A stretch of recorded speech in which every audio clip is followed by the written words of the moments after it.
Indent management. In the POS terminal of Petpooja, an outlet can also generate indent, which is essentially the list of raw materials on the basis of item recipes.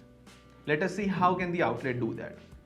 First, they'll have to go to the operations section under which inventory will be visible.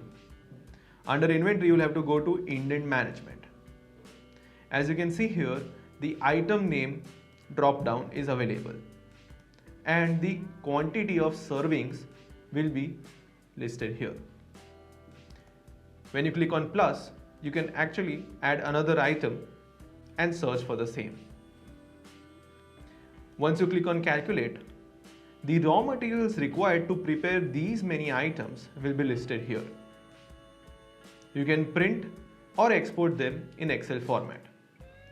This will help you to raise purchase orders for the future purchases. A staff can assume the future consumption for as many period as they want and then put in the necessary details here, which will lead to generation of their entire approximate purchase order sheet, which then they can edit and use to generate their purchase order. So this becomes very useful at the outlet level. So this is about indent management in Petpooja inventory. Thank you.